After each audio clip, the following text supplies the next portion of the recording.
വളരെ പ്രധാനപ്പെട്ട രണ്ട് സംഭവങ്ങളാണ് സംസ്ഥാനവുമായി ബന്ധപ്പെട്ട് ഇന്നുണ്ടായത്. ഒന്ന്, പാതയോരത്തെ ബെവറേജസ് ഔട്ട്ലെറ്റുകൾ അടക്കമുള്ള മദ്യവിൽപ്പന കേന്ദ്രങ്ങൾ ഒഴിവാക്കണം എന്ന വിധിയിൽ വ്യക്തത വരുത്താൻ നടത്തിയ നടപടികളിൽ വ്യക്തത വന്നു. അത് പക്ഷേ സർക്കാരിന്റെ മദ്യനയത്തിന് ഇപ്പോഴത്തെ തീരുമാനങ്ങൾക്ക് വലിയ തിരിച്ചടിയാകുന്ന സുപ്രീം കോടതിയുടെ വ്യക്തത വരുത്തലായി അക്കാര്യത്തിൽ പോയി. മറ്റൊന്ന്, സർക്കാർ ഏറ്റവും അധികം പിന്തുണച്ച വിജിലൻസ് ഡയറക്ടർ ജേക്കബ് തോമസിനെ ഒടുവിൽ കൈവിട്ടു. ജേക്കബ് തോമസ് വിജിലൻസ് ഡയറക്ടർ സ്ഥാനത്ത് നിന്ന് പുറത്തേക്ക് മാറ്റുകയാണ്. രണ്ട് പ്രധാനപ്പെട്ട പ്രശ്നങ്ങൾ പ്രൈം ഡിബേറ്റ് ചർച്ച ചെയ്യുന്നു. ആദ്യം പ്രധാന വാർത്തകൾ നോക്കാം. ജേക്കബ് തോമസിനെ പിണറായിയും കൈവിട്ടു. വിജിലൻസ് ഡയറക്ടർ സ്ഥാനത്ത് നിന്ന് മാറ്റി. നടപടി ഹൈക്കോടതിയുടെ തുടർച്ചയായ വിമർശനങ്ങളെ തുടർന്ന് ലോക്നാഥ് ബെഹ്റയ്ക്ക് പകരം ചുമതല. അതൃപ്തിയോടെ പടിയിറങ്ങാനൊരുങ്ങി ജേക്കബ് തോമസ്. ശിഷ്ടകാലം മറ്റെന്തെങ്കിലും ചെയ്യുമെന്ന് ജേക്കബ് തോമസ് ന്യൂസ് 18നോട്.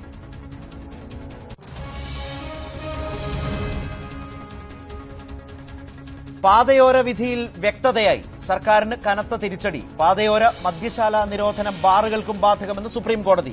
ഭൂരിപക്ഷം ബാറുകളും ബിവറേജസ് ഔട്ട്ലെറ്റുകളും ഇന്ന് രാത്രിയോടെ മാറ്റേണ്ടി വരും. 5 സ്റ്റാർ ഹോട്ടലുകളും പൂട്ടേണ്ടി വരും. വിധി മാനിക്കുന്നുവെന്ന് മന്ത്രി ജി സുധാകരൻ. ചരിത്രവിധിയെന്ന് വി എം സുധീരൻ. വൻ സാമ്പത്തിക നഷ്ടമുണ്ടാക്കുമെന്ന് മന്ത്രി തോമസ് ഐസക്.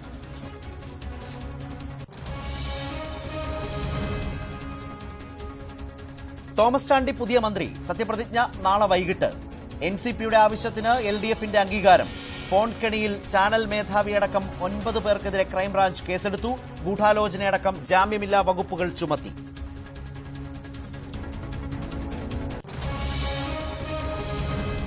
അയോധ്യ കേസിലെ മധ്യസ്ഥ നീക്കത്തിൽ നിന്ന് സുപ്രീം കോടതി പിൻവാങ്ങുന്നു. കേസിൽ ഉടൻ വാദം കേൾക്കില്ലെന്ന് സുപ്രീം കോടതി. സുബ്രഹ്മണ്യ സ്വാമിയുടെ ആവശ്യം തള്ളി. കേസിൽ സുബ്രഹ്മണ്യ സ്വാമി കക്ഷിയല്ലെന്നും കോടതി.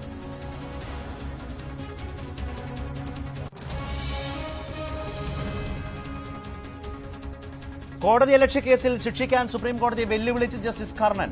അഴിമതി ആരോപണങ്ങളിൽ ഉറച്ചു നിൽക്കുന്നു. പ്രത്യാഘാതങ്ങൾ തിരിച്ചറിയാൻ കർണന് കഴിവില്ലേ എന്ന് കോടതി.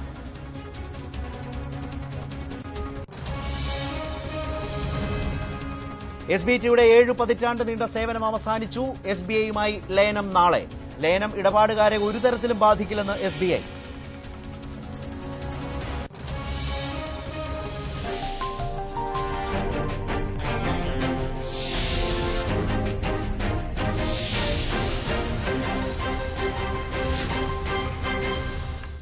കുടിമുട്ടിച്ച വ്യക്തത.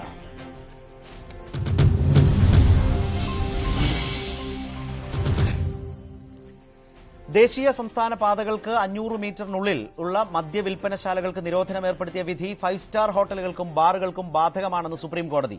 മദ്യശാലകൾ മാറ്റുന്നതിന് കൂടുതൽ സമയം വേണമെന്ന ബിവറേജസ് കോർപ്പറേഷന്റെയും കൺസ്യൂമർ ഫെഡിന്റെയും ആവശ്യവും സുപ്രീം കോടതി തള്ളി. ദേശീയ സംസ്ഥാന പാതകളുടെ 500 മീറ്റർ പരിധിയിൽ മദ്യവിൽപ്പനശാലകൾക്ക് നിരോധനം ഏർപ്പെടുത്തിയ വിധി 5 സ്റ്റാർ ഉൾപ്പെടെയുള്ള ഹോട്ടലുകൾക്കും ബാറുകൾക്കും ബാധകമാണോ എന്ന് വ്യക്തമാക്കണമെന്നായിരുന്നു ബാറുടമകളുടെയും സംസ്ഥാനങ്ങളുടെയും ആവശ്യം. ഡിസംബർ 15 പുറപ്പെടുവിച്ച ഉത്തരവ് ബാറുകൾക്കും ഹോട്ടലുകൾക്കും ബാധകമല്ലെന്ന് അറ്റോർണി ജനറൽ മുകുൾ റോത്തഗി കേരളത്തിന് നിയമോപദേശം നൽകിയിരുന്നു. ഇക്കാര്യം ചൂണ്ടിക്കാട്ടി എല്ലാവർക്കും ഇളവ് നൽകണമെന്നായിരുന്നു അഭിഭാഷകരുടെ വാദം. എന്നാൽ വിധി 5 സ്റ്റാർ ഹോട്ടലുകൾക്കും ബാറുകൾക്കും ബാധകമാണെന്ന് ജസ്റ്റിസ് ചന്ദ്രചൂഡ് വ്യക്തമാക്കി. 20,000 അതിൽ താഴെയോ ജനസംഖ്യയുള്ള തദ്ദേശ സ്വയംഭരണ മേഖലകളിൽ ദൂരപരിധി 500-ൽ നിന്ന് 220 മീറ്ററായി കുറച്ചു. സിക്കിം, മേഘാലയ എന്നീ സംസ്ഥാനങ്ങളുടെ ഭൂപ്രകൃതി കണക്കിലെടുത്ത് മുൻ ഉത്തരവിൽ ഇളവ് നൽകി. ദേശീയ സംസ്ഥാന പാതകളുടെ 500 മീറ്റർ പരിധിയിലുള്ള മദ്യശാലകൾ മാറ്റുന്നതിന് കൂടുതൽ സമയം വേണമെന്ന ബീവറേജസ് കോർപ്പറേഷന്റെയും കൺസ്യൂമർ ഫെഡിന്റെയും ആവശ്യം കോടതി തള്ളി. ഒക്ടോബർ 1 ലൈസൻസ് കാലാവധി ആരംഭിക്കുന്ന തെലങ്കാന ഉൾപ്പെടെയുള്ള സംസ്ഥാനങ്ങളിൽ ദേശീയ സംസ്ഥാന പാതകൾക്ക് സമീപത്തെ മദ്യവിൽപ്പന സെപ്റ്റംബർ 30 വരെ കോടതി അനുവദിച്ചു. എന്നാൽ മാർച്ച് 31 ലൈസൻസ് കാലാവധി കഴിയുന്ന കേരളം ഉൾപ്പെടെയുള്ള സംസ്ഥാനങ്ങൾക്ക് ഈ ഇളവ് ബാധകമല്ല. കേരളത്തിലെ ഭൂരിപക്ഷം തദ്ദേശ സ്വയംഭരണ സ്ഥാപനങ്ങളിലും ജനസംഖ്യ 20,000-ന് മുകളിലായതിനാൽ ദൂരപരിധിയുടെ ഇളവ് സംസ്ഥാനത്ത് വലിയ മാറ്റങ്ങളുണ്ടാക്കില്ല. വ്യക്തത തേടി സുപ്രീം കോടതിയെ സമീപിക്കാതെ അറ്റോർണി ജനറലിന്റെ നിയമോപദേശത്തിന്റെ അടിസ്ഥാനത്തിൽ ബാറുകൾക്ക് ലൈസൻസ് പുതുക്കി നൽകിയ സംസ്ഥാന സർക്കാരിന് വൻ തിരിച്ചടിയാണ് സുപ്രീം കോടതി വിധി. സർക്കാരിന്റെ പുതിയ മദ്യനയത്തെയടക്കം വിധി പ്രതികൂലമായി ബാധിക്കും. സുപ്രീം കോടതിയിൽ നിന്നും എം ഉണ്ണികൃഷ്ണൻ, ന്യൂസ് 18. പ്രൈം ഡിബേറ്റിൽ ഇപ്പോൾ പങ്കെടുക്കുന്നത് ഫാദർ പോൾ തേലക്കാട്ട്, KCBC, മാധ്യമപ്രവർത്തകൻ ശ്രീ ജേക്കബ് ജോർജ്, അഭിഭാഷകൻ മനോജ് ജോർജ് ഡൽഹിയിൽ നിന്ന് ചേരുന്നു. മാഹി ലിക്വർ പ്രൊഹിബിഷൻ കൌൺസിലിന് വേണ്ടി സുപ്രീം കോടതിയിൽ ഈ കേസിൽ ഹാജരായ അഭിഭാഷകനാണ്. ഒപ്പം തന്നെ ശ്രീ VM രാധാകൃഷ്ണൻ ചേരുകയാണ്, ബാർ ഹോട്ടൽ അസോസിയേഷന്റെ പ്രതിനിധി. ഫാദർ പോൾ തേലക്കാട്ട്, ഈ വിധി അത് കേരളത്തിലെ മദ്യനയം, മദ്യവർജനം ആണ് അടിസ്ഥാനപരമായി മദ്യത്തിന്റെ കാര്യത്തിലുള്ള നിലപാട് എന്ന് പറയുന്ന ഒരു സർക്കാർ ഇരിക്കെ വലിയൊരു വിധിയായി ഇതിനെ കാണുന്നുണ്ടോ? വലിയ ആഘാതം സ്വാഭാവികമായും ബിവറേജസ് കോർപ്പറേഷൻ, കൺസ്യൂമർ ഫെഡ് ഒക്കെ നിൽക്കുന്നു. ഇപ്പോൾ അത് ബാറുകൾക്ക് ബാധകമാകുന്നു, ബിയർ വൈൻ പാർലറുകൾക്ക് ബാധകമാകുന്നു, 5 സ്റ്റാർ ഹോട്ടലുകൾക്ക് ബാധകമാകുന്നു. ഒരിളവുമില്ല. ഇന്ന് രാത്രിയോടെ പൂട്ടുവീഴുന്ന അവസ്ഥയുമാണ്. എങ്ങനെയാണ് കാണുന്നത്? ചരിത്രപരമായി തന്നെ വിശേഷിപ്പിക്കുന്നോ വിധിയെ? തീർച്ചയായിട്ടും ചരിത്രപരമായി തന്നെ വിശേഷിപ്പിക്കേണ്ട വിധിയാണ് സുപ്രീം കോടതിയുടേത്. കേരളം പോലുള്ള സംസ്ഥാനത്ത് മദ്യാസക്തി ഉണ്ടാക്കിയിരിക്കുന്ന ദുരിതങ്ങളെക്കുറിച്ചും അതിന്റെ പ്രതിസന്ധികളെക്കുറിച്ചും വ്യക്തമായി നമുക്കെല്ലാവർക്കും അറിയാവുന്നതാണ്. ഒരൊറ്റ ഉദാഹരണം ഞാൻ പറയാം. 80% കേരളത്തിലെ വിവാഹമോചനങ്ങളുടെ അടിയിൽ അന്തർലീനമായിരിക്കുന്ന മദ്യമാണെന്ന് തിരിച്ചറിയുകയും 69% കുറ്റകൃത്യങ്ങളുടെ അടിയിൽ മദ്യമുണ്ടെന്ന് വരികയും ചെയ്യുമ്പോൾ ഇത് ഗൗരവമായ പ്രതിസന്ധി കേരള സമൂഹത്തിൻ്റെതാണ്, വലിയ വിപത്താണ്, രോഗമാണ് എന്ന് തിരിച്ചറിയുമ്പോൾ ആ രോഗത്തിന് പ്രതിവിധി കണ്ടെത്തുന്ന ഒരു നടപടിയാണ് സുപ്രീം കോടതിയുടെ ഭാഗത്തുണ്ടായിട്ടുള്ളത്. ഒറ്റ കാര്യമാണ് സുപ്രീം കോടതി നമ്മോട് പറയുന്നത്: മദ്യം അപകടമാണ്, അപകടകരമായതുകൊണ്ട് ആരോഗ്യപരമായ അകലത്തിൽ അതിനെ സൂക്ഷിക്കണം എന്നുള്ളതാണ്. കൃത്യമായി ജനവാസ കേന്ദ്രങ്ങളിൽ നിന്നും ജനങ്ങളുടെ പൊതുവേദിയിൽ നിന്നും അകലത്തിൽ സൂക്ഷിച്ചുകൊണ്ട് ആ ആരോഗ്യകരമായ അകലത്തിൽ കാത്തുസൂക്ഷിക്കണം. അത് അടിയന്തരമായി ചെയ്യേണ്ട കാര്യമാണ് എന്നുറച്ച് പ്രഖ്യാപിക്കുന്ന വിധിയാണ് സുപ്രീം കോടതിയുടേത്. അത് ഇവിടെ കേരളത്തിന്റെ പ്രതിസന്ധി മനസ്സിലാക്കുന്ന ഏത് പൗരനും ഏത് വ്യക്തിയും സ്വാഗതം ചെയ്യുന്നതുമാണ്. ഞാൻ താങ്കളിലേക്ക് മടങ്ങി വരാം. ശ്രീ VM രാധാകൃഷ്ണൻ, ഇപ്പോൾ ഈ വിധി വന്നതിന് ശേഷം ഡിസംബർ 15 ഈ വിധി വന്നതിന് ശേഷം സംസാര മധ്യേ പല ബാർ ഉടമകളും സൂചിപ്പിച്ചൊരു പ്രധാന കാര്യമുണ്ട്.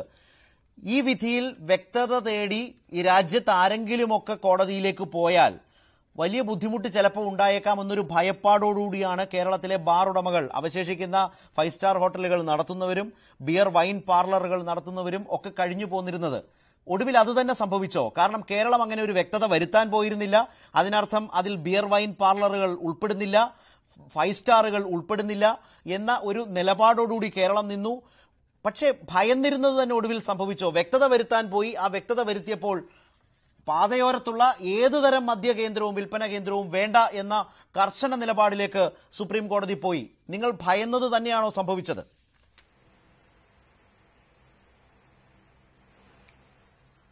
ബഹുമാനപ്പെട്ട ഇന്ത്യയുടെ പരമോന്നത നീതിപീഠമായ സുപ്രീം കോടതിയുടെ വിധിയെക്കുറിച്ച് അതിലെ ശരിതെറ്റുകളോ അല്ലെങ്കിൽ അതിന്റെ വ്യാഖ്യാനങ്ങൾക്കൊന്നും ഞാൻ ഹോട്ടലുകളെ പ്രതിനിധീകരിക്കുന്ന ഞാൻ അതിന് തയ്യാറല്ല.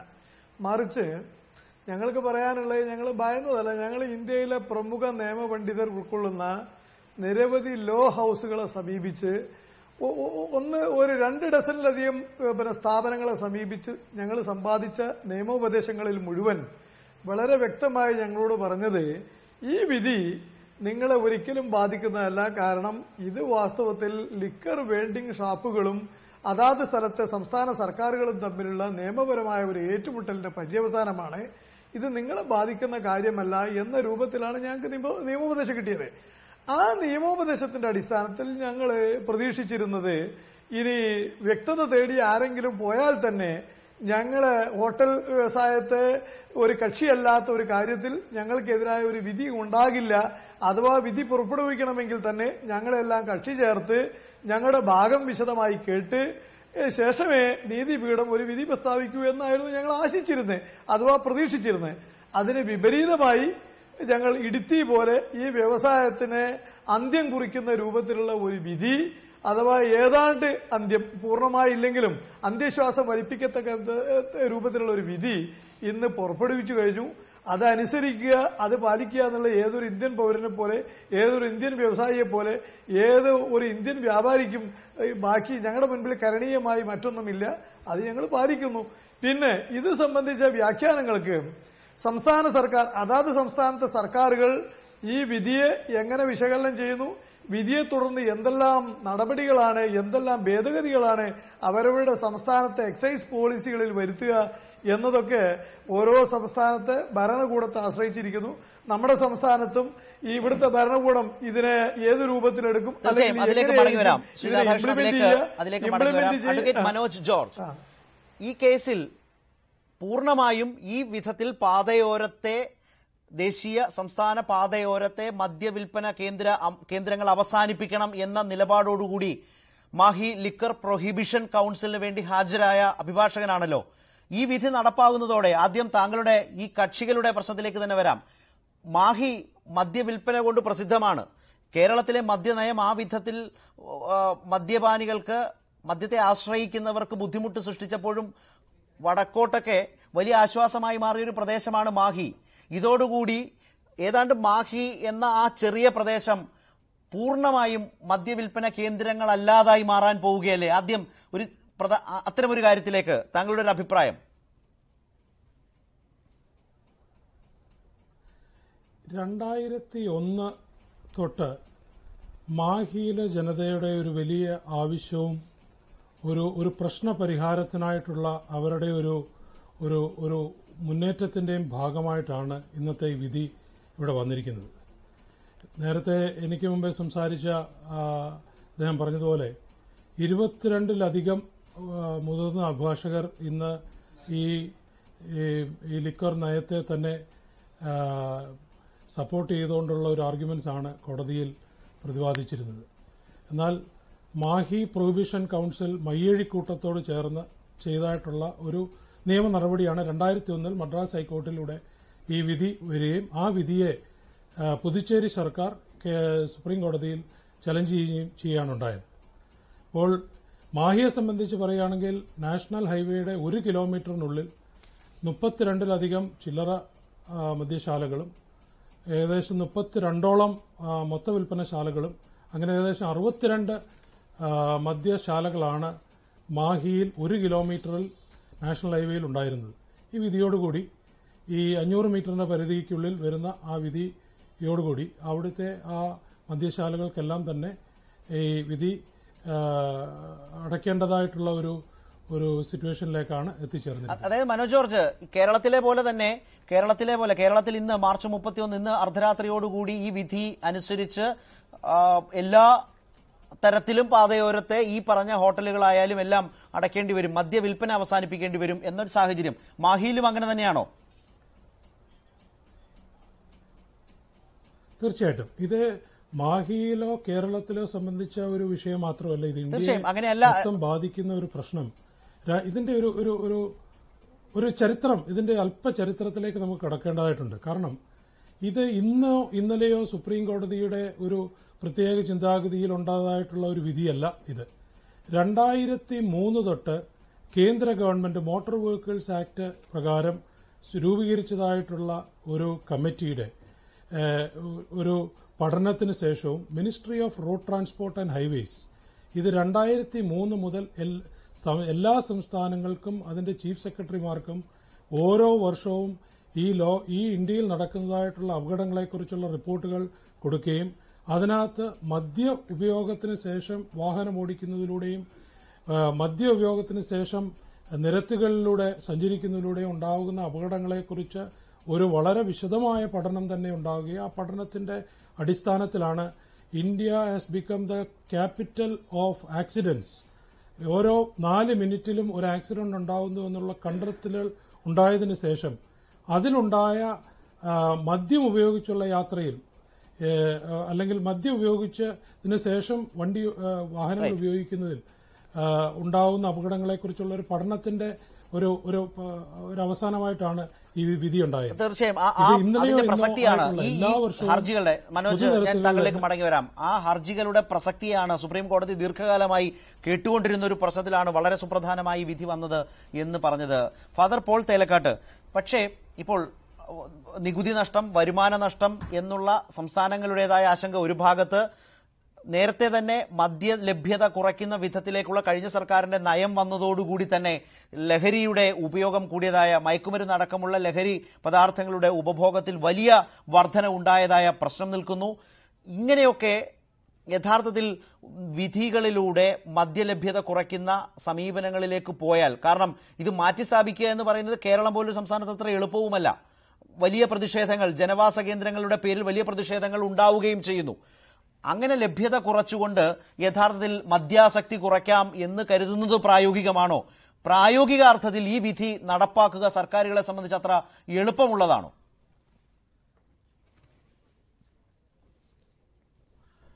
ഒരു കാര്യം നമ്മൾ മനസ്സിലാക്കണം, കഴിഞ്ഞ UDF സർക്കാരും LDF സർക്കാരും മദ്യാസക്തി കേരള ജനതയുടെ പ്രതിസന്ധിയാണ് എന്ന് തിരിച്ചറിഞ്ഞവരാണ്. LDFന്റെ UDFന്റെ രണ്ടുപേരുടെയും പ്രകടന പത്രികകളിലും അവരുടെ പ്രഭാഷണങ്ങളിലൊക്കെ ആവർത്തിച്ച് പറഞ്ഞ രണ്ട് കാര്യങ്ങളുണ്ട്. ഈ മദ്യാസക്തി കുറയ്ക്കാനായി മദ്യത്തിന്റെ സംലഭ്യത കുറയ്ക്കുക, അതുപോലെ മദ്യത്തിനെതിരായിട്ട് മയക്കുമരുന്നുകൾക്കെതിരായിട്ടുള്ള ബോധവൽക്കരണം, വിദ്യാഭ്യാസം നന്നായി നടത്തുക. ഇത് രണ്ടിലൂടെയുമാണ് മദ്യാസക്തി എന്ന രോഗത്തിൽ നിന്ന് കേരളത്തിലെ ജനതയെ വിമുക്തമാക്കാൻ പര്യാപ്തമാകൂ എന്ന തിരിച്ചറിവുണ്ടായിട്ടുണ്ട്. താങ്കൾ ചോദിച്ചതുപോലെ ഒരു നിയമം കൊണ്ട് നിഷേധിച്ചതുകൊണ്ട് നിർത്തിയതുകൊണ്ട് മാത്രം മദ്യാസക്തി ഇല്ലാതാകുകയില്ല. തീർച്ചയായിട്ടും ആ പറയുന്നത് ശരിയാണ്. അതിന് മദ്യത്തിനെതിരായിട്ടുള്ള ബോധവൽക്കരണവും വിദ്യാഭ്യാസ പദ്ധതികളിൽ തന്നെയുള്ള ആസൂത്രിതമായ പ്രബോധനവും ആവശ്യമായിരിക്കുന്നു. അങ്ങനെ കേരള ജനതയുടെ ആരോഗ്യവും ജനതയുടെ ഭാവിയുടെ മക്കളുടെ കുടുംബത്തിന്റെയൊക്കെ സുരക്ഷിതത്വം ഉറപ്പാക്കുന്ന ഒരു ആരോഗ്യമുള്ള ജനതയെ സൃഷ്ടിക്കാനായിട്ട്. പക്ഷേ ശരിയാണ് ഫാദർ, ഒരു പ്രധാനപ്പെട്ട ഫാദർ പോൾ തേലക്കാട്ട് ഇതെല്ലാം പറയുമ്പോഴും ഇത്ര ബോധവൽക്കരണത്തിന്റെ ഒരു തലത്തിലൂടെ വർഷങ്ങളായി മുന്നോട്ട് പോകുന്ന സഭയ്ക്കും അല്ലെങ്കിൽ അത്തരം മൂവ്മെന്റുകൾക്കും സഭാവിശ്വാസികളിൽ പൂർണ്ണമായി ഈ പറഞ്ഞ മദ്യവിമുക്തി നടപ്പാക്കാൻ കഴിഞ്ഞിട്ടുണ്ടോ? ആഘോഷങ്ങളിലടക്കം ഇപ്പോഴുമൊക്കെ അത്തരം ആഹ്വാനങ്ങളും അത്തരം ആഗ്രഹങ്ങളും സഭ പ്രകടിപ്പിക്കുമ്പോഴും സഭാവിശ്വാസികളെ പോലും അതിൽ നിന്ന് പൂർണ്ണമായി മോചിതരാക്കാൻ കഴിയാത്ത ഒരു പ്രശ്നം നിങ്ങളുടെ മുമ്പിൽ ഒരു യാഥാർത്ഥ്യം പോലെ നിൽക്കുകയല്ലേ? അതുകൂടി തിരിച്ചറിയേണ്ടതല്ലേ ഈ കർശന നിലപാട് സ്വീകരിക്കുമ്പോൾ? തീർച്ചയായിട്ടും തിരിച്ചറിയേണ്ടതാണ്. ഞങ്ങൾ സഭയെപ്പോലുള്ളവർ സഭ ആത്മശോധന ചെയ്യേണ്ടതുമാണ്. തീർച്ചയായിട്ടും ഇത് നിയന്ത്രണാതീതമായി പോകുമ്പോൾ നമ്മളെല്ലാവരും വിലപിക്കേണ്ട ഒരു പ്രതിസന്ധിയാണ്. അതുകൊണ്ട് പാടില്ല എന്ന് പറയുകയല്ല, ബോധവൽക്കരണം എല്ലാ തലങ്ങളിലും ആസൂത്രിതമായി നടത്തണം. ആ നടത്തുമ്പോൾ അതുകൊണ്ട് മാത്രമായില്ല, അതിന്റെ സംലഭ്യത കുറയ്ക്കണം. ഇപ്പോൾ സുപ്രീം കോടതി പറഞ്ഞിരിക്കുന്ന ഏറ്റവും പ്രധാനപ്പെട്ട കാര്യം മദ്യം ആരോഗ്യകരമായ അകലത്തിൽ മാത്രമേ നിർത്താവൂ എന്നുള്ള വളരെ സുപ്രധാനമായ. ശ്രീ വി എം രാധാകൃഷ്ണൻ, കേരളം പോലൊരു സംസ്ഥാനത്ത് ഇപ്പോൾ മദ്യം ആരോഗ്യകരമായ അകലത്തിൽ നിർത്തുക എന്ന് പറയുന്നത് പ്രായോഗിക തലത്തിൽ എങ്ങനെ? ഇപ്പോൾ ഔട്ട്ലെറ്റുകൾ മാറ്റുന്നതുമായി ബന്ധപ്പെട്ട വിഷയം അറിയാവുന്നതാണല്ലോ. ചില കണക്കുകൾ നോക്കാം. ഇനിയിപ്പോൾ ബിയർ വൈൻ പാർലറിൽ 100 എണ്ണം ഈ ദൂരപരിധിയിൽ വരുന്നതാണ് 815-ൽ. 31 5 സ്റ്റാർ ഹോട്ടലിൽ ഭൂരിഭാഗവും ഈ ദൂരപരിധി 500 മീറ്റർ പാതയോരത്തിന്റെ 500 മീറ്ററിനുള്ളിലാണ് വരുന്നത്. 34 ക്ലബ്ബുകൾ. ഇവയെല്ലാം പൂട്ടുകയോ മാറ്റുകയോ ചെയ്യണം. എന്നിട്ട് ഇവയെല്ലാം ആരോഗ്യകരമായ ഒരു അകലത്തിലേക്ക് മാറ്റണം എന്ന് പറയുന്നത് എങ്ങനെ തോന്നുന്നു ശ്രീ രാധാകൃഷ്ണൻ? ആദ്യമേ ബഹുമാനപ്പെട്ട പോൾ തേലക്കാട്ട് അച്ഛൻ പറഞ്ഞതിനൊരു മറുപടി പറയട്ടെ. ഞങ്ങളാരും ഈ ഹോട്ടൽ വ്യവസായത്തിലുള്ള ഞങ്ങളാരും മദ്യത്തിന്റെ ബ്രാൻഡ് അംബാസഡർമാരല്ല. ഞങ്ങളിൽ പലരും ബഹുമാനപ്പെട്ട പോൾ തേലക്കാട്ട് അച്ഛനെ പോലെ തന്നെ മദ്യം കഴിക്കാത്തവരുണ്ട് ഞങ്ങൾക്കിടയിൽ, മദ്യവിരോധികളുണ്ട്, മദ്യത്തോട് മദ്യം കഴിക്കരുതെന്ന് പലരെയും പ്രേരിപ്പിക്കുന്ന ആളുകളും ഞങ്ങളുടെ മദ്യം തരുന്ന പണം നിഷിദ്ധമല്ല അല്ലേ? അല്ല രാധാകൃഷ്ണൻ, പക്ഷേ മദ്യം തരുന്ന പണം നിഷിദ്ധമല്ല. ഞാൻ മുഴുമിപ്പിക്കട്ടെ, ശരത്ചന്ദ്രൻ, ഞാൻ മുഴുമിപ്പിക്കട്ടെ. കേരളത്തിൽ ഞാൻ ചോദിച്ചതെന്ന് ഒന്ന് കേട്ടു എന്നെങ്കിലും ഭാവിക്കൂ ശ്രീ വി എം രാധാകൃഷ്ണൻ. ഞാൻ പറഞ്ഞത് കേട്ടു എന്നെങ്കിലും ഭാവിക്കൂ. അതിന് മറുപടി പറയും. കേട്ടു, ഞാൻ മറുപടി പറയും. താങ്കൾ ചോദിക്കുന്നതിന് മുൻപ് തന്നെ അതിന് മറുപടി പറയാൻ ഞാൻ ഉദ്ദേശിച്ചിട്ടുണ്ട്. എന്റെ മറുപടി ഒന്ന് കേൾക്കൂ. ഞാൻ പറഞ്ഞല്ലോ, ഞങ്ങള് മറ്റെല്ലാവരെ പോലെ തന്നെ തെരഞ്ഞെടുത്ത സർക്കാർ അംഗീകരിച്ച സർക്കാർ ചെയ്തുകൊണ്ടിരിക്കുന്ന മാതൃകാപരമായി സർക്കാർ ചെയ്യുന്ന ഒരു ബിസിനസ് സ്വകാര്യ വ്യക്തികൾക്കും ചെയ്യാൻ അനുവദിച്ചപ്പോൾ ഒരു ലൈസൻസ് എടുത്ത് ഒരു തൊഴിൽ മേഖലയിൽ ഏർപ്പെട്ടവരാണ് ഞങ്ങൾ. അതല്ലാതെ ഓട് പൊളിച്ച് അകത്ത് കിടന്ന് ഈ പിന്നെ നിയമവിരുദ്ധമായി കഞ്ചാവോ മറ്റ് ലഹരി പദാർത്ഥങ്ങളോ വിൽക്കുന്ന പോലെ നിയമവിരുദ്ധമായി ഒരു സാധനം വിൽക്കുന്നവരല്ല. ശരി, ഇനി എന്റെ ചോദ്യത്തിലെ, കാരണം നമ്മുടെ സമയത്തിനകത്ത് നിൽക്കേണ്ടതുകൊണ്ടാണ്. ശരിയാണ്, നിലനിൽക്കുന്ന നിയമങ്ങൾക്കും ചട്ടങ്ങൾക്കും സർക്കാർ നയത്തിനും അനുസരിച്ച് ഈ വ്യവസായം ചെയ്യാനാകൂ എങ്കിൽ സുപ്രീം കോടതി പറയുന്ന ആരോഗ്യകരമായ അകലത്തിൽ സാധ്യമാണോ ഈ വിധി കേരളത്തിൽ? സുപ്രീം കോടതി പറഞ്ഞിരിക്കുന്ന ആരോഗ്യകരമായ അകലവും കഴിഞ്ഞ തൊട്ടു മുൻപ് ഞാനൊരു ചാനലിൽ അച്ഛനോടൊപ്പം ചർച്ചയിൽ പങ്കെടുത്തപ്പോൾ അദ്ദേഹം പറഞ്ഞ് ആരോഗ്യകരമായ മദ്യപാന രീതിയെ സംബന്ധിച്ചൊക്കെ സുപ്രീം കോടതി വിധിയിൽ എന്താണ് സവിസ്തരം പ്രസ്താവിച്ചിട്ടുള്ളതെന്ന് പരിശോധിക്കാതെ ഞാൻ അതിനെക്കുറിച്ചൊരു കമന്റ് പറയാൻ തയ്യല്ല. പക്ഷേ ഒരു കൈപ്പങ്ങയുടെ അല്ലെങ്കിൽ ഒരു അയലയുടെ രൂപത്തിലുള്ള കേരള സംസ്ഥാനത്ത്, അഥവാ ഞാൻ മുൻപ് പലയിടത്തും പറഞ്ഞ് വിവാദത്തിൽ ഏർപ്പെട്ട ഒരു കൗബീനത്തിന്റെ നീളത്തിലും വീതിയിലുമുള്ള കേരള സംസ്ഥാനത്തിനകത്ത് ഇത് ഷിഫ്റ്റ് ചെയ്യുക അല്ലെങ്കിൽ മറ്റെവിടെങ്കിലും മാറ്റി സ്ഥാപിക്കുക എന്നുള്ളതിന് പ്രായോഗികമായി ഒത്തിരി ബുദ്ധിമുട്ടുകളുണ്ട്. കാസർഗോഡ് മുതൽക്ക് തിരുവനന്തപുരം വരെ ഒരൊറ്റ നഗരം പോലെ, ഒരൊറ്റ ടൗൺഷിപ്പ് പോലെ പ്രവർത്തിക്കുന്ന അല്ലെങ്കിൽ അത്രത്തോളം വികസിച്ചിട്ടുള്ള ഈ സംസ്ഥാനത്ത് എല്ലാ റോഡുകളും ഒന്നുകിൽ സംസ്ഥാന പാതയോരം അതല്ലെങ്കിൽ പിന്നെ നാഷണൽ ഹൈവേ എന്നുള്ള നിലയിൽ ഇത്രയും വികസനം നടപ്പിലാക്കിയിട്ടുള്ള ഇൻഫ്രാസ്ട്രക്ചർ വികസനം വന്നിട്ടുള്ള കേരളത്തിൽ ഇത് മാറ്റി സ്ഥാപിക്കുക എന്ന് പറയുന്നത് ലളിതമല്ല. മാറ്റി സ്ഥാപിക്കാനുള്ള വ്യവസ്ഥകളെ കുറിച്ച് നമുക്കറിയില്ല. കേരള സംസ്ഥാനത്ത് നിലവിലുള്ള മാറ്റി സ്ഥാപിക്കുന്ന വ്യവസ്ഥകൾ വെച്ചുകൊണ്ടാണെങ്കിൽ ആരും അതിന് തയ്യാറാവില്ല. കാരണം കോടാനുകോടി രൂപ മുടക്കി മറ്റൊരു സർക്കാർ വരുമ്പോൾ നിങ്ങൾ പൂട്ടിയിട്ട് വീട്ടിൽ പോയിക്കോ എന്ന് പറഞ്ഞാൽ ഇവിടെ നിക്ഷേപം നടത്തുന്ന വ്യവസായിക്ക് ഒരു ഔട്ട്ലെറ്റുകളുടെ മാത്രം കാര്യത്തിൽ സർക്കാരിന് മാത്രം. ശ്രീ രാധാകൃഷ്ണൻ, ഞാനൊന്ന് ഇടപെടുന്നു, ഞാൻ താങ്കളിലേക്ക് വരാം.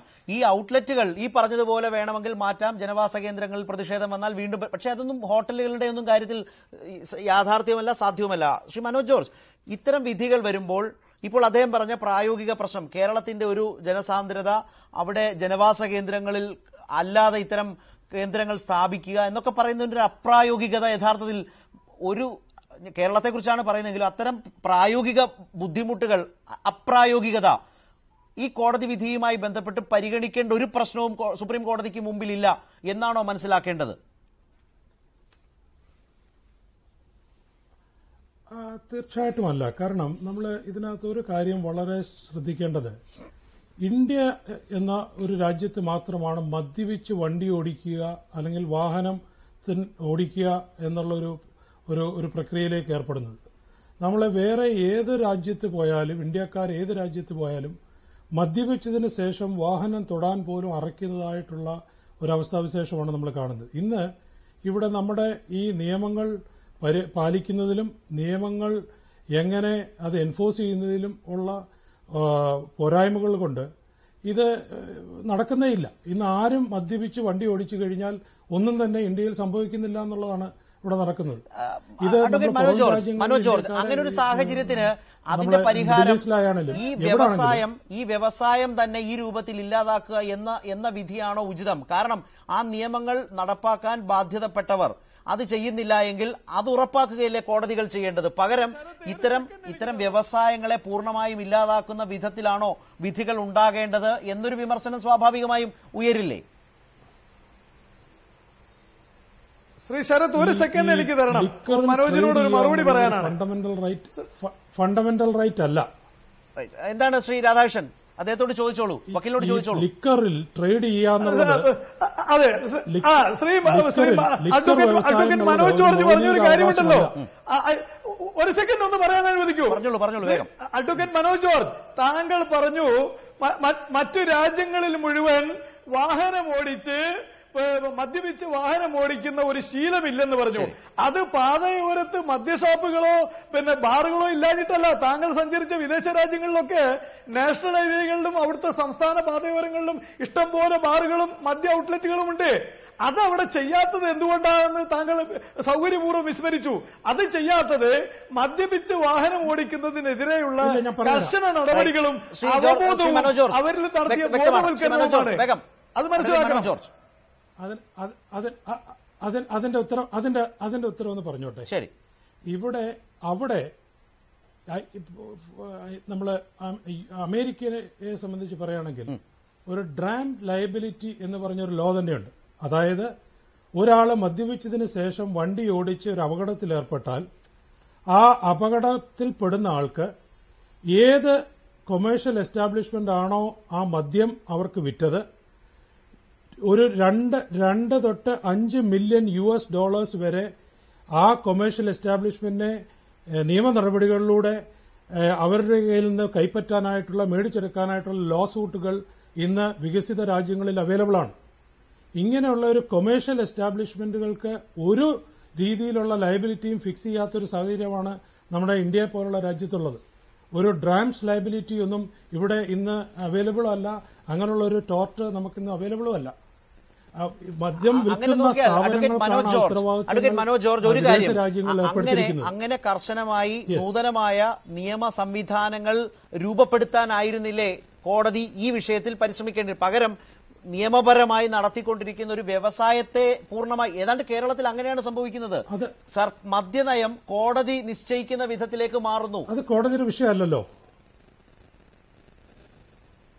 കോടതിയുടെ വിഷയമല്ലോ ഇത് തീർച്ചയായിട്ടും വന്നത്. കോടതി ഇതിനകത്ത് വളരെ വ്യക്തമായിട്ട് പറഞ്ഞിരിക്കുന്ന 2 കാര്യങ്ങളാണ്. ഒന്ന്, ലഭ്യത കുറയ്ക്കുക. 2, ഈ പാതയോരങ്ങളിൽ നിന്നും ഇത് മനുഷ്യരുടെ കാഴ്ചയിൽ നിന്നും അവൈലബിലിറ്റി, ആക്സസിബിലിറ്റി ആൻഡ് വിസിബിലിറ്റി, ഈ 2 കാര്യങ്ങൾക്ക് ഒരു ഒരു ഒരു ഒരു ഒരു റെഗുലേഷൻ മാത്രമാണ് ഇതിനകത്ത് കൊണ്ടുവന്നത്. ഇത് ഇവിടുത്തെ മദ്യഷാപ്പുകളോ ഇവിടെയുള്ള മദ്യവിൽപ്പനകളോ നിർത്തിവെക്കാനായിട്ട് കോടതി ആവശ്യപ്പെടുന്നില്ല.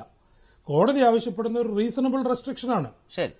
ഈ റീസണബിൾ റെസ്ട്രിക്ഷൻ നടത്തപ്പെടുവാനായിട്ട് ഇതിന്റെ കംപ്ലയൻസ് മധ്യപ്രദേശ് ഫയൽ ചെയ്തു കഴിഞ്ഞു, ആന്ധ്രാപ്രദേശ് ഇത് നടപ്പാക്കാമെന്ന് പറഞ്ഞു കഴിഞ്ഞു, തെലങ്കാന 30 സെപ്റ്റംബറിനുള്ളിൽ നടപ്പാക്കാമെന്ന് പറഞ്ഞു കഴിഞ്ഞു.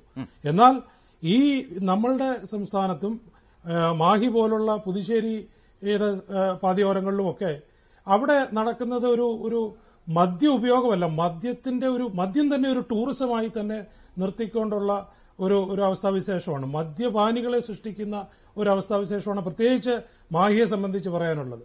അവിടെ രാത്രികളിലും പകലുമായിട്ട് രാവിലെ തൊട്ട് വൈകുന്നേരം വരെ മദ്യപിക്കുന്ന ആൾക്കാരുടെ ഒരു നിര തന്നെയാണ് വരുന്നതെന്ന് നമുക്കെല്ലാവർക്കും അറിയാവുന്ന കാര്യമാണ്.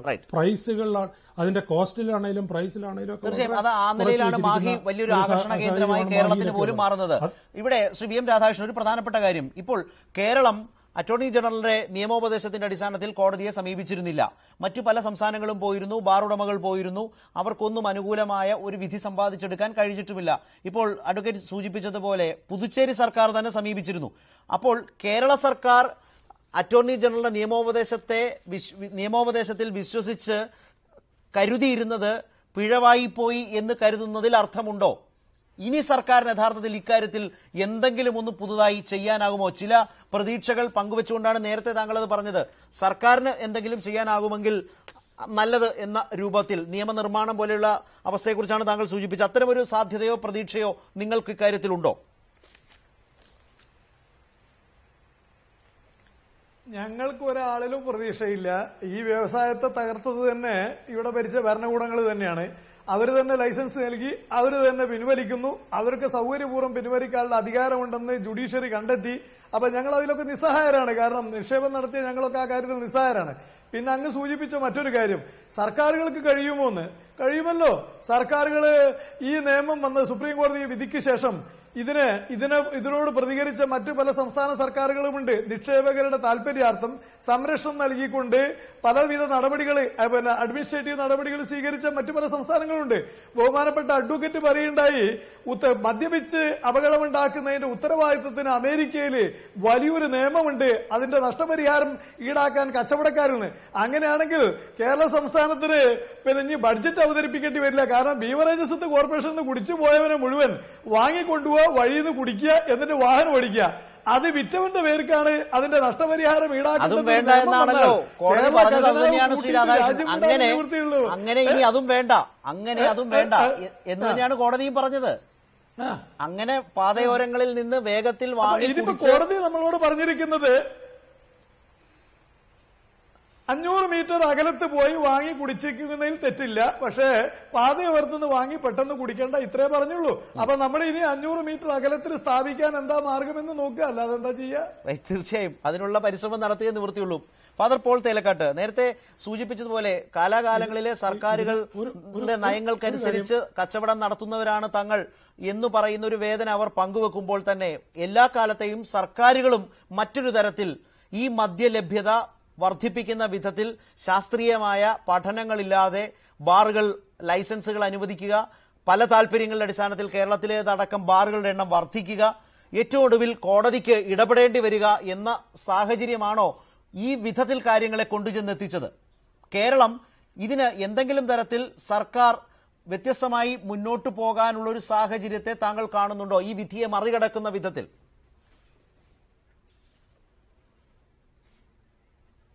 അങ്ങനെ ഞാൻ കാണുന്നില്ല. കേരളത്തിലെ സർക്കാർ കേരളത്തിലെ ജനതകൾക്കാണ്, അവരുടെ ആരോഗ്യത്തിന് സുസ്ഥിതിക്കുമാണ് പ്രാധാന്യം കൊടുക്കേണ്ടത്.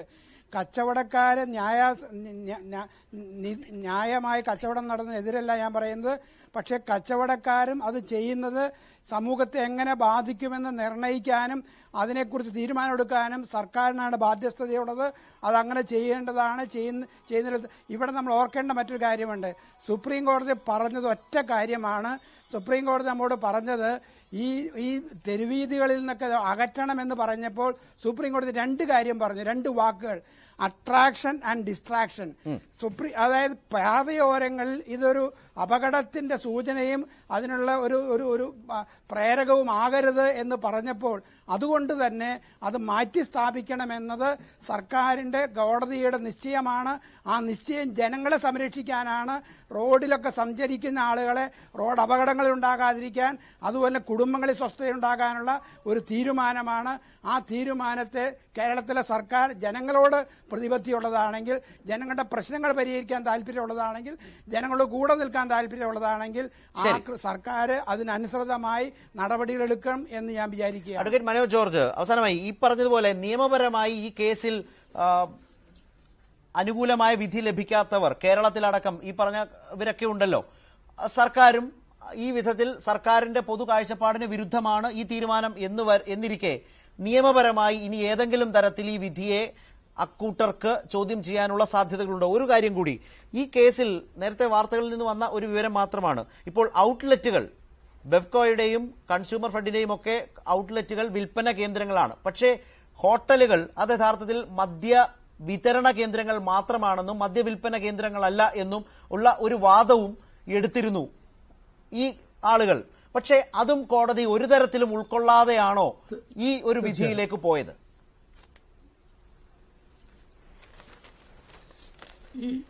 ഈ വിധിയുടെ ഒരു അല്പം ബാക്ക്ഗ്രൗണ്ടിലേക്ക് നമ്മൾ ചിന്തിക്കേണ്ടതായിട്ടുള്ളത്, ഈ വിധി വന്നതിന് ഡിസംബർ 15 ഈ വിധി വന്നതിന് ശേഷം കേരള സർക്കാർ അഡ്വക്കേറ്റ് ജനറലിന്റെ ഒപ്പീനിയൻ എടുക്കുകയും ആ ഒപ്പീനിയന്റെ മുൻനിർത്തിക്കൊണ്ടാണ് പല ഡിസിഷൻസ് എടുക്കുകയും ചെയ്തത്.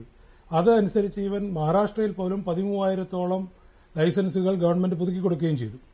പക്ഷേ ആ കോടതി വിധിക്കുണ്ടായിരുന്ന ഒരു അവ്യക്തതയെ മാറ്റണമെന്ന് ആവശ്യപ്പെട്ടുകൊണ്ട് ഇന്ത്യയിലെ റെസ്റ്റോറന്റ് ബാറുകളും ഉള്ള ഒരു അസോസിയേഷൻ, ഒരു ഓൾ ഇന്ത്യ അസോസിയേഷൻ, ഏറ്റവും പ്രഗത്ഭരായ അഭിഭാഷകരെ നിർത്തി വാദിച്ച് മേടിച്ച ഒരു വിധിയാണ് ഇന്ന് സംഭവിച്ചിരിക്കുന്നത്. അതിനകത്ത് അവർ ചോദിച്ചത്, മദ്യം ഞങ്ങൾ വിൽപ്പന കേന്ദ്രങ്ങളല്ല, മദ്യം ഉപയോഗിക്കുന്നതായിട്ടുള്ള സ്ഥലങ്ങളാണ്, ഇത് എങ്ങനെ കൈകാര്യം ചെയ്യണം എന്ന് തന്നെ സുപ്രീം കോടതിയോട് ചോദിച്ചു. ഈ വിധി ഞങ്ങൾക്ക് ബാധകമാകുമോ എന്ന് തന്നെയാണ് അവർ ചോദിച്ചത്. അതുകൊണ്ട് അതിന് സുപ്രീം കോടതിയും ഞങ്ങൾ അഭിഭാഷകരും ഇതിനെ എതിർത്തതായിട്ടുള്ള അഭിഭാഷകരുടെയും ഞങ്ങൾ പറഞ്ഞ് സുപ്രീം കോടതിയെ ധരിപ്പിക്കുവാനായിട്ട് ശ്രമിച്ചത്, മദ്യം അത് നാഷണൽ ഹൈവേയിൽ നിന്ന് ഭക്ഷിച്ചാലും അത് സ്റ്റേറ്റ് ഹൈവേയിൽ നിന്ന് ഭക്ഷിച്ചാലും ഒരു ബിവറേജസ് കോർപ്പറേഷനിൽ നിന്ന് ബോട്ടിൽ മേടിച്ച് അത് പോയി കുടിച്ചാലും ഒരു 5 സ്റ്റാർ ഹോട്ടലിൽ നിന്ന് അത് കുടിച്ചിട്ട് ഇറങ്ങി വണ്ടി ഓടിച്ചാലും മദ്യത്തിന്റെ എഫക്ട് ഏത് സ്ഥലത്ത് തന്നെ ആണെങ്കിലും മദ്യം അത് കഴിക്കുന്നത് മനുഷ്യനും ആവുമ്പോൾ